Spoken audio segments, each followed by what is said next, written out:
Pornography is bad, but it's not because the body is bad. It's because the body is so good.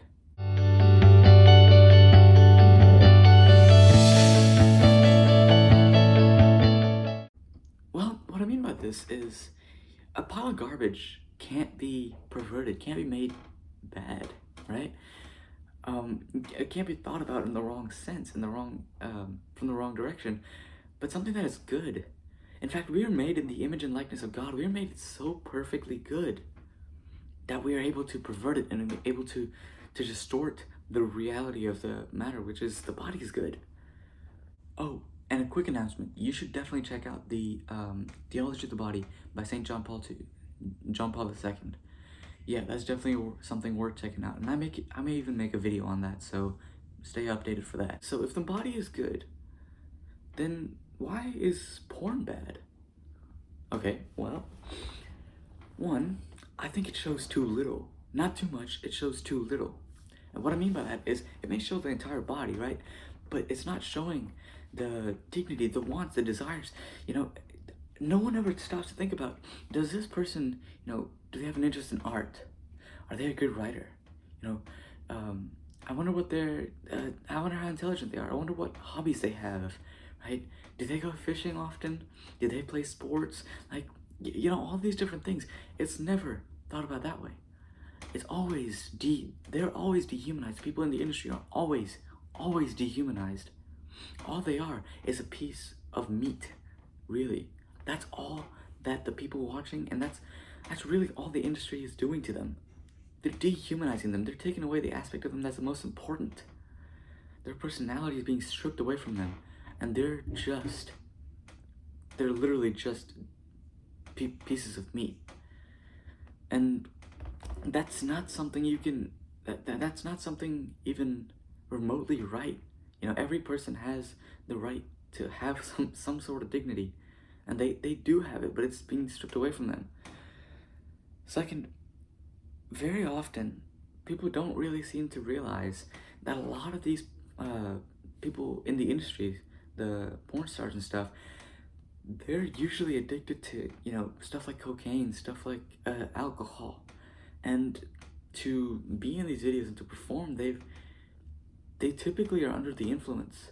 Matt Brad mentioned that, and he also mentioned that most of them, not every one of them, but the most of them have suffered through sexual abuse or some kind of abuse as a child. And that is what has led them, the trauma of that has led them to that. Either that or they're preyed on by the industry. Both of which is not a great way. It's not a great way to express your humanity. I mean, it's just not right. They're stripping away their humanity. Okay, Travis, but it doesn't hurt anyone really. Let's completely forget about that last point that I just made. But and say, okay, Travis, but is it really hurting anyone? Does it really hurt anybody? Okay.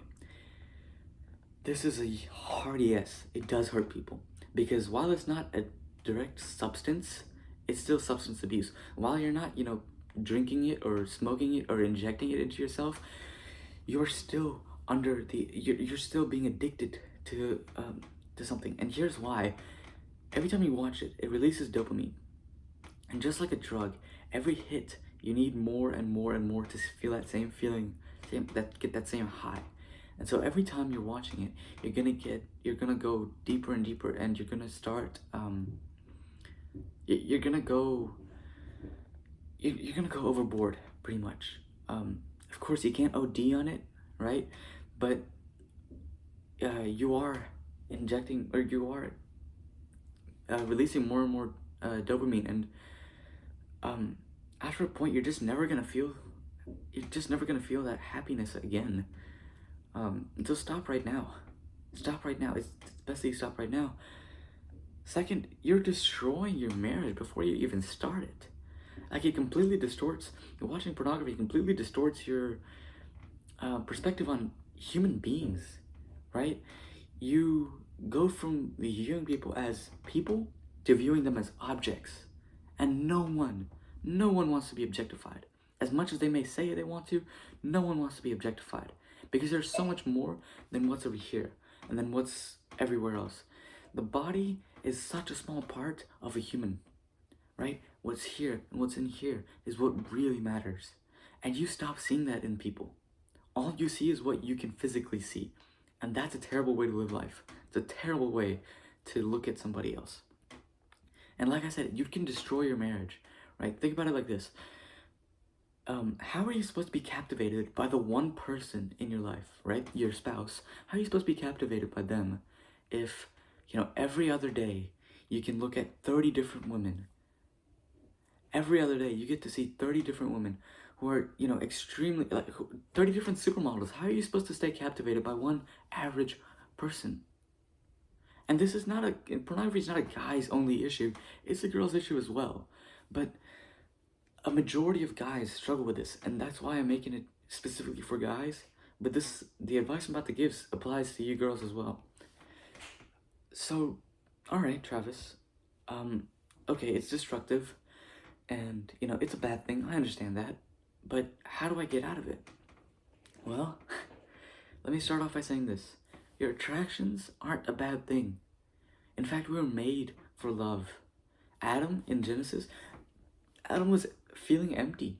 And then once Eve was given to him, he was fulfilled. And we're made for love and intimacy. So it's not a bad thing to have these attractions. What's bad is when you act on them in a way that's not pure. And that's what pornography is doing. Pornography is destroying or distorting the word love. It's turning it into lust. And that is what I've been saying from day one. That's what I've been saying, that love is not lust. And so by controlling your desires, you're perfecting your love. And so when it comes time to love the one person, you've perfected yourself so much. And perfection isn't something that happens overnight. No, you're gonna fall. You're gonna fall, and you're gonna mess up. But that perfection, by constantly getting back up and perfecting yourself, when it comes time to love that one person, they're gonna be so thankful that you made that step. And you're gonna be thankful too, because you're gonna be so captivated by that one guy or girl. And it's gonna be beautiful. It's gonna be like paradise. Second, the theology of the body. Like I mentioned previously, theology of the body, something definitely worth looking up. That's the whole chastity thing, and that's a lot of where we get our information from, and that's a great resource. I may do a video on it later, like I mentioned, but I'm not too sure yet. I have to do more research before I get into that. Lastly, there's resources. There's many resources. There's stuff like Covenant Eyes, stuff like Strive 21, and so many other resources. There's a Victory app. There's so many different resources that are provided for guys and girls struggling with pornography, right? And so if you're in that hole and you need a way out, I'm gonna link some of the things down below. Go check them out, because they're definitely worth checking out. It's definitely worth getting out. I'm gonna end on this. Matt Fradd had once said, "Does a woman's inability to recognize her own dignity give someone the right to take from her whatever she's willing to give?" What he's saying is, just because a woman doesn't recognize her value, it's not right for someone to take it away from her. Just because she doesn't recognize her value doesn't mean that, you can go about doing whatever she's willing to do. That's borderline rape.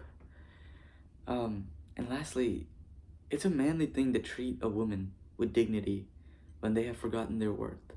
And I guarantee to you, if you ever run into a situation like that, and you tell the girl, or you tell the girl that, "I care about your dignity more than I care about using you," I guarantee to you, they're gonna be that much more infatuated with you. So all this being said, I hope you can drop the porn, and I hope you can man up and be the guy you're supposed to be.